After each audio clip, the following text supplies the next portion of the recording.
Light on, what's exciting in Brighton? And who's doing inspiring things in Manchester and Sheffield? All will be revealed. Light on, a journey of discovery through Bristol, Hull and Coventry. What's cool in Liverpool? You'll see scintillating cities and stunning countryside. Strap in and enjoy the ride. Light on, with Hazel as your guide. Lights on, strap in, enjoy the ride. Lights on, with Hazel as your guide. Lights on, strap in, enjoy the ride. Lights on, with Hazel as your guide. Lights on, strap in, enjoy the ride. Lights on, with Hazel as your guide. Lights on. Hello everyone, my name is Hazel Melisham and I am the host of the Light on Leeds podcast, but this one is part of the Light on series where I spread the light a little bit wider than Leeds to see what else is going on in the world. And this week we have Yvonne Carmichael. She's the director at South Square Arts and the Heritage Arts and Community Centre at Thornton in Bradford. It's not a place that I've ever visited. I didn't realise the links to the Bronte sisters. Yvonne is a very engaging person and she speaks very enthusiastically about all of the work that they've been doing and about the Bronte bats. Have a listen. On this episode of the Light On series of the Light On Leeds podcast, Yvonne Carmichael has remotely connected to speak to me. Hello, Yvonne. Hi, Hazel. How are you doing? Thank you so much for coming. I'm doing okay. How are you on this rainy Friday? It's a bit miserable, isn't it? I want to have a fun afternoon off, but I don't think it's going to happen, is it? What can we do? No, I think it's a snuggle up and watch a film kind of day, really. So, Yvonne, you are the director at South Square Arts and the Heritage Arts and Community Centre in Thornton Bradford. Can you tell me a little bit about all of that? Yes, so South Square, it's in Thornton, just a little bit outside of Bradford. We're based in 12 workers' cottages that are sort of set in a U shape around a lovely courtyard, grade 2 listed, and they were built in 1832. And then they were houses, had sort of stonemasons and bootmakers and watchmakers and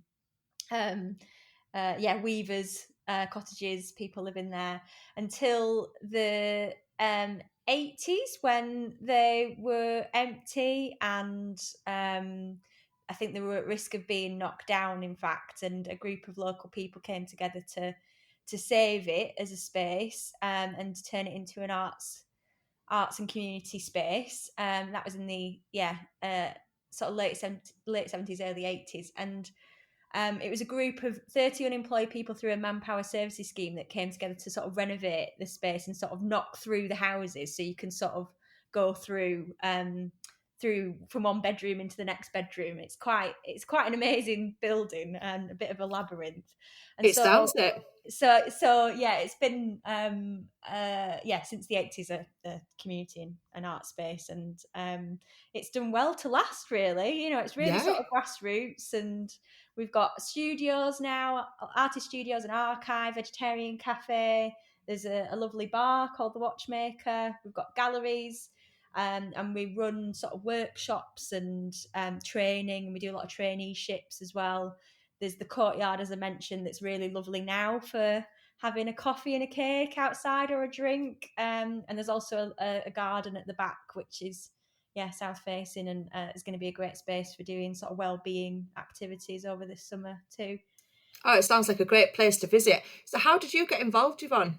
It was maybe 5 years ago. I was sort of I came on board as somebody to run the gallery and the arts programme, and then work with trainees and mentor sort of young people or people sort of wanting a change of career and wanting to get their foot in the door in a sort of cultural an arts space.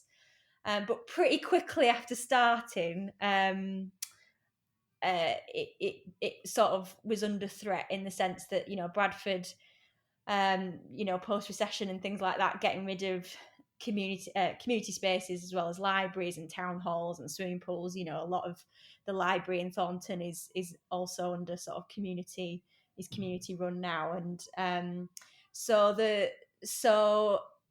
we after starting doing the gallery program, it very quickly sort of changed into, oh right, gosh, we've got to save this space and secure it, and make sure that it doesn't close.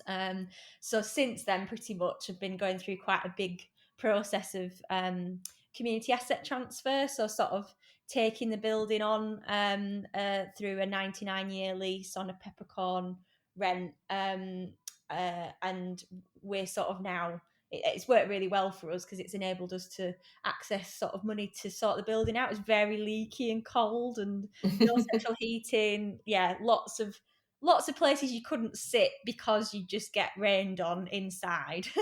And I mean, it's quite common, isn't it, with art spaces and gallery spaces for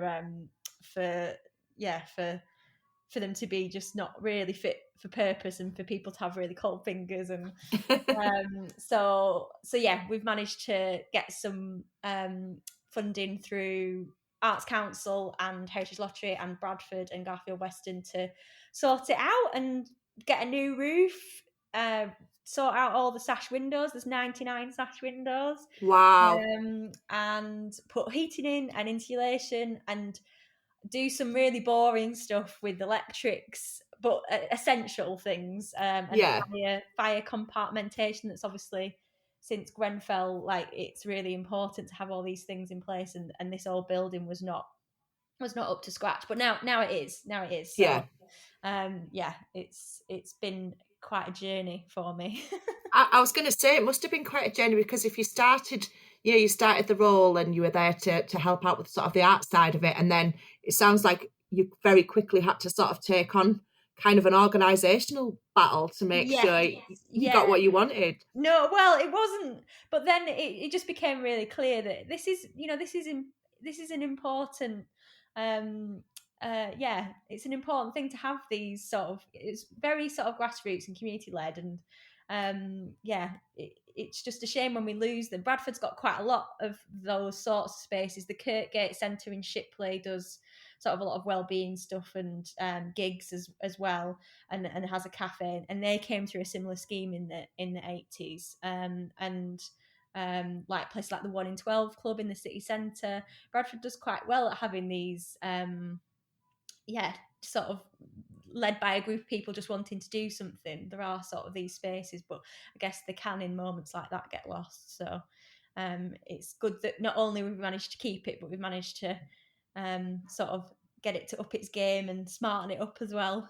We've changed the colours. The colour now is, for all the woodwork and all the windows, is a sort of very classy navy blue.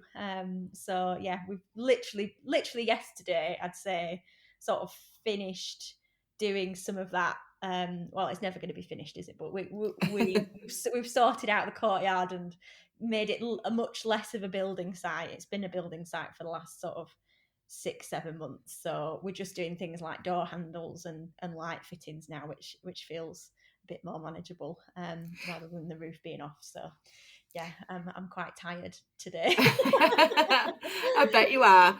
So in a way, the last 6 months, so going through what we've been going through and lockdown and stuff, has that in a way worked quite well for you, because you've been able to concentrate on getting the building up to standard, ready to open when we can?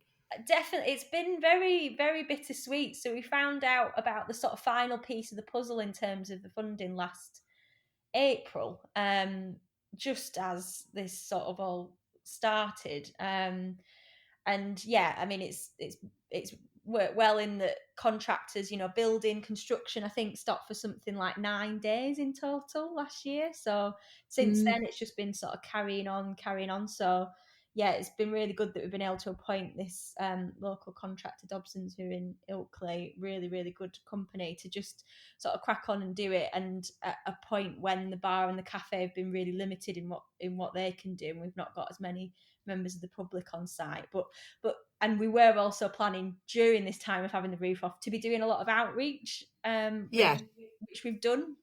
We've had to do it in a completely different way, obviously, to what we thought or what we'd planned.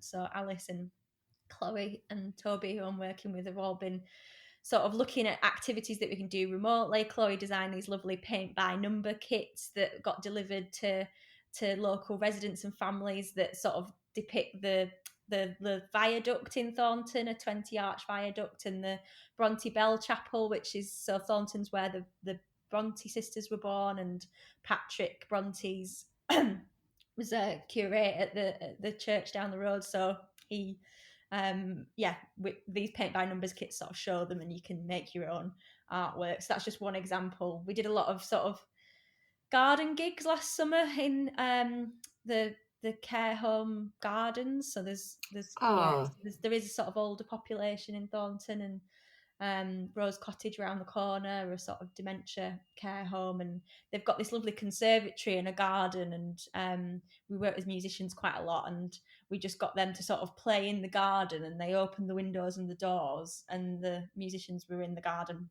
doing a sort of live performance for them. How lovely. Really at a point where they were not seeing anyone, not having any visitors, or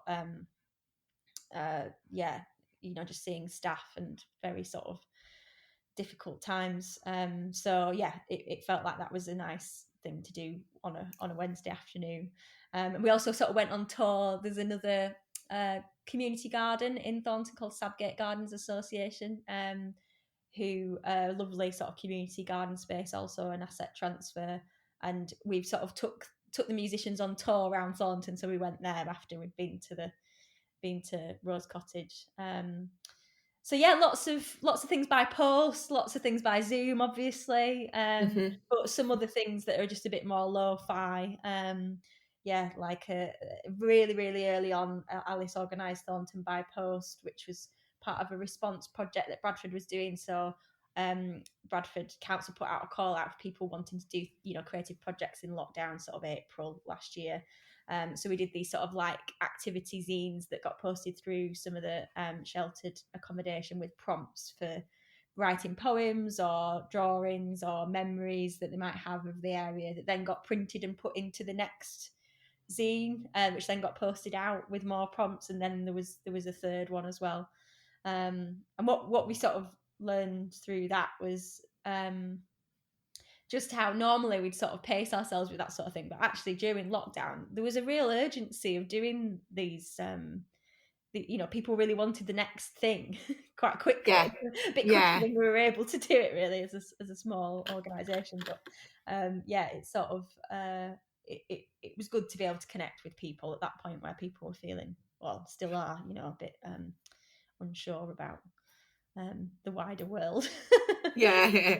So it sounds like you really are heart of the community there in Thornton. And do you feel like during that period where you were doing all of these different ways to get people creative and reached out to people, do you feel like you sort of got to know them even better through that process? Yeah, I mean, it's been really really good time, in the sense of not having the normal program of exhibitions and workshops and yoga and tai chi and the normal things that are just happening in the centre, and groups coming to use the spaces. With all that sort of closed, it has enabled us to focus on sort of trying to work with people and who we haven't spoken to before, and you maybe haven't done anything like this before, and really sort of go a few steps beyond our normal sort of audiences or participants. So yeah, I guess the only thing with lockdown is just the sort of the amount of energy that it takes to organise activities is really, you can't just put on normally we could just work with an artist, put on a workshop or an event, book a musician, have some cocktails, or get the cafe to do some food, and you could get a few hundred people come over an event to participate in something. Whereas actually during lockdown, you sort of having to get activity packs for individuals or individual families together, and coordinate with each person individually, and it to get them together via Zoom or whatever it is. And so the numbers, it feels like the numbers that you're working with are a lot smaller than, you know, in normal times, but we still felt like it was definitely worthwhile, because even if you're working with a smaller group, everyone that's taken part has really enjoyed it, because there's been not much else happening. So they're just like, oh my god, this is amazing, this is the best workshop I've done ever. And it's like, I don't know if it is, but it's just that there's nothing else to sort of compare it to at the moment, no other competing things. Yeah.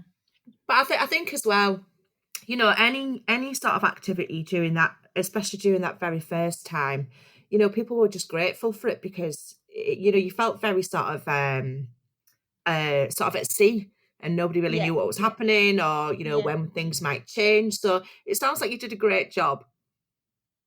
Thanks. We tried. No, but I'm sort of really excited now that it's, you know, the bar opened on Wednesday for drinks outside and inside, and the cafe are opening today for the first time, you know, in a long time, for you to be able to go in and sit and have a meal, and then the galleries, the first sort of exhibition in a long time, and after all the building works will open on the 4th of June, that sort of revisits when the centre opened in the 80s. They did these amazing parties that were themed fancy dress parties, really as a way of just welcoming the community in, and the first one was themed on the Titanic, and so they sort of, there was an iceberg in the courtyard, and the sort of historic lamppost was a lighthouse, and there were polystyrene seagulls flying around, and portholes on all the windows, and everyone was sort of dressed up, and there was a sort of group of students from Bradford College dressed as like a corn on the cob, or a jacket potato, or a lobster, or a big bit of meat, or a ship's captain, or a fish.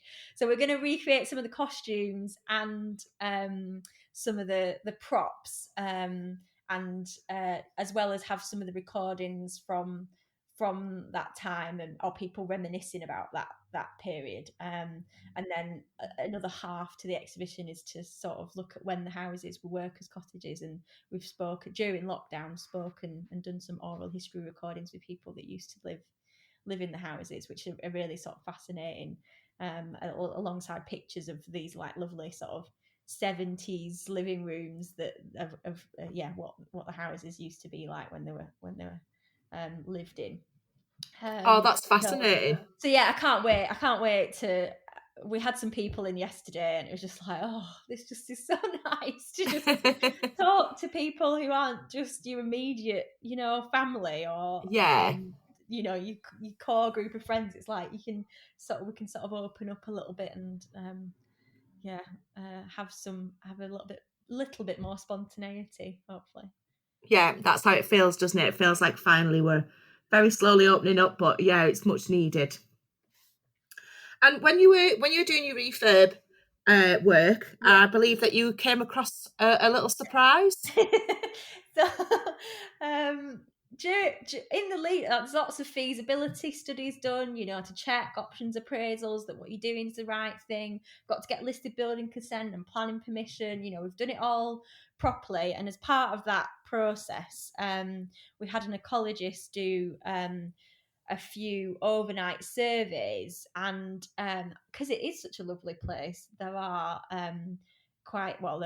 there are 3 bats that they don't live at South Square, but they hang out and eat there occasionally on the roof, where there was a sort of slip slate. That was their little roost hangout.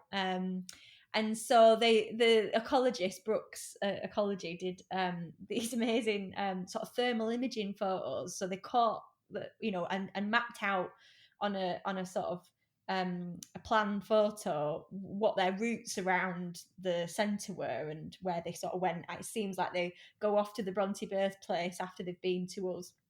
There's lots of like trees, and it's by Pinchbeck Valley and Bronte country, obviously, so it is a really nice, you can see why they would hang out. So we just had to be really careful when we did take the roof off, that we didn't, you know, we provided alternative accommodation for them. So we decided that it would be fun to name them after Anne, Emily, and Charlotte Bronte, and create a bat box in the shape of the Bronte birthplace, which, as I said, is just round the corner in Thornton. And so, yeah, Chloe, Daniel, our sort of buildings guy, built the box in the sort of rough shape of the house, and then Chloe, our sort of activities assistant, she painted it up to make it look like the Bronte birthplace, and now that's on the south elevation of the building at the back. So if you sat in the garden, you can see it at the top of the building. The scaffolding's just come down, and we weren't, because we had to put it up when the scaffolding was up. We weren't sure if you'd be able to see it when you're sat in the garden, but you can. So that's good, and they got, lots of people got excited about that. The Brontes are obviously really, really popular, and we do work with the parsonage quite a lot. But yeah, it's quite good to sort of make sure people know that Thornton's part of the story as well, and is where it began. So yeah, of course. And I mean, it's just such a huge historical legacy, isn't it, with the Bronte sisters? And so, do the bats appear to be liking their new home? To be honest, the scaffolding's come down and it's in, and it's on my list of things to do, to pop in it a back camera. You can get. Oh yeah. So that was my plan. Because I haven't actually been. And also, I think the season is maybe later on in the year. Their times. Yeah. I'm not a bat expert, but I think that's what they said.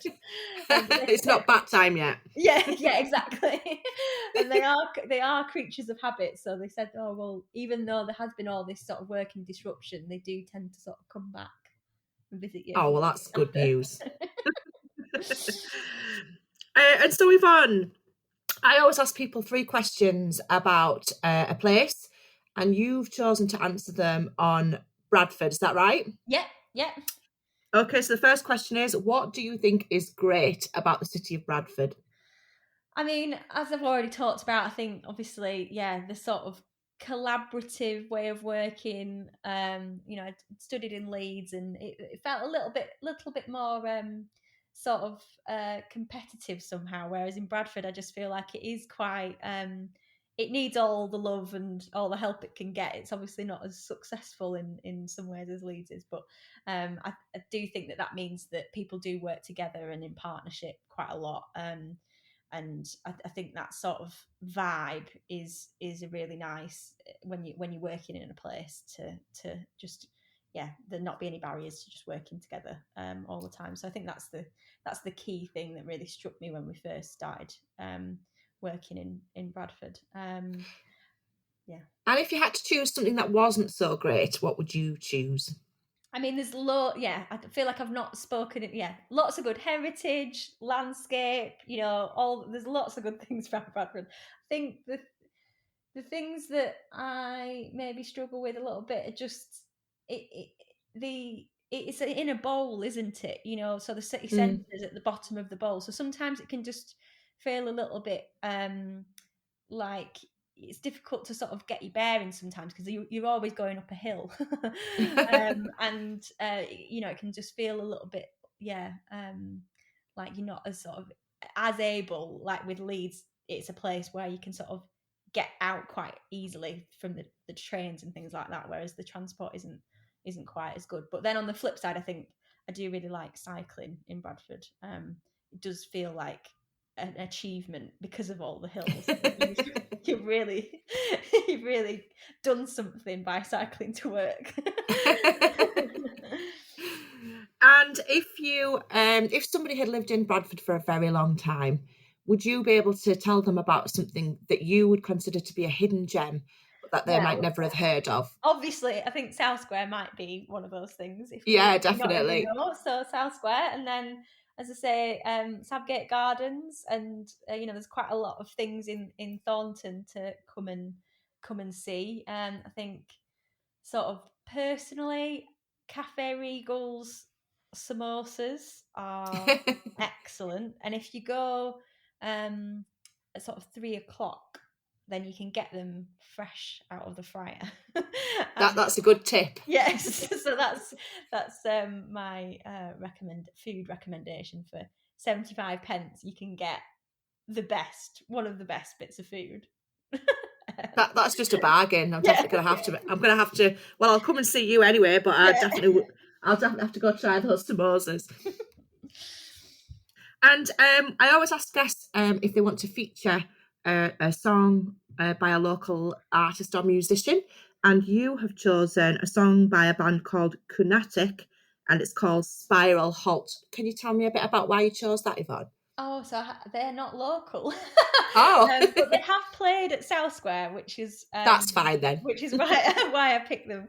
So they did a great gig. They're a trio. I think they're in different places now, but at the time they were a Japanese trio, and really sort of fun, sort of pop, but all sort of they have these amazing outfits if you look them up online, and sort of really sort of graphic makeup that they wear, the three of them, so they really look amazing, and the music's amazing as well. And when they played at South Square, people that came to see it were just completely taken aback by them, and really sort of were really pleased that they'd come to Thornton, and a bit confused, like why have these amazing gorgeous women that are really talented, how come they're playing in a tiny place outside of Bradford? So yeah, I think it felt quite special. They played as part of a wellbeing weekend that we put together